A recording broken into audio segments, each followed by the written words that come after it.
डोंबिवलीमध्ये 2.5 lakh litre जलकुंभ आणि pumping हाऊसच्या भूमिपूजन कार्यक्रमात भाजपचे प्रदेशाध्यक्ष रवींद्र चव्हाण आणि श्रीकांत शिंदे एकत्र आले होते। यावेळी शिवसेना आणि भाजपचं मनोमिलन जे आहे ते पाहायला मिळालेलं आहे। तर डोंबिवलीमध्ये भूमिपूजन कार्यक्रम पार पडलेला आहे। या कार्यक्रमाला श्रीकांत शिंदे आणि रवींद्र चव्हाण उपस्थित होते। या कार्यक्रमादरम्यान दोघंही एकमेकांशी हसत खेळत बोलताना पाहायला मिळालेले आहेत। इथं शिंदेंच्या शिवसेनेचे स्थानिक नेते देखील उपस्थित असल्याचं पाहायला मिळतंय। बातमीला विधान परिषदेत विरोधकांना उत्तर देताना शिंदेंनी धुरंधरचा उल्लेख करत निशाणा साधलाय। मुंबईला लुटणारा रहमान डकेत कोण हे सर्वांना माहिती आहे असं म्हणत एकनाथ शिंदेंनी उद्धव ठाकरेंवर अप्रत्यक्षरित्या निशाणा साधलाय। मात्र मुंबईला लुटणाऱ्या रहमान डकेतला पाणी पाजणारी महायुती धुरंधर आहे असं विधानही शिंदेंनी केलं। तेव्हा आपण म्हणायचं हे काय मुख्यमंत्र्याचं काम असतं, मग काय मुख्यमंत्र्याचं काम घरी बसवायचं असतं हा? आणि आम्ही तर रस्ते धुतले, तिजोऱ्या नाही धुतल्या। बदला महाराष्ट्र का मंजर, हमारी सारी योजनाएं है गेम चेंजर। कारपोरेशन का इलेक्शन जीतकर हम ही होंगे असली धुरंधर।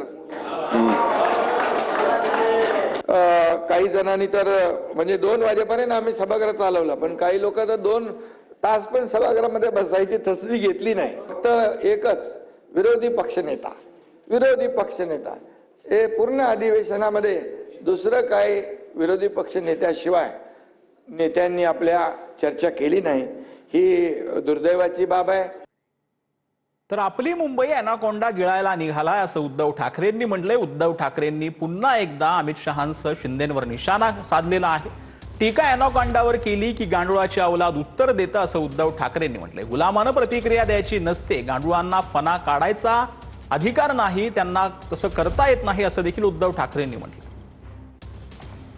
मुंबई गिळायला तो अॅनाकोंडा बसलेला आहे। पण मला एका गोष्टीची गंमत वाटते, मी अॅनाकोंडा कोणाला म्हणतोय? अमित शहा। असं तुम्ही म्हणताय, मी नाही म्हणत। आता त्यानं अॅनाकोंडा म्हटल्यानंतर अॅनाकोंडाने उत्तर द्यायला पाहिजे, पण अॅनाकोंडाने उत्तर द्यायच्या ऐवजी गांडुळाची अवलद उत्तर देते। गुलामाने प्रतिक्रिया द्यायची नसते। गुलाम आहेस रे तू, तुला जे काय काम सांगितलं ते कर। 2 काय बिस्किटाचे तुकडे विकडे तोंडात फेकले जातील, खा आणि गपगुमान पडूत राहा। पण गुलामाने प्रतिक्रिया द्यायची नसते आणि गांडुळांनी फणा काढायचा नसतो।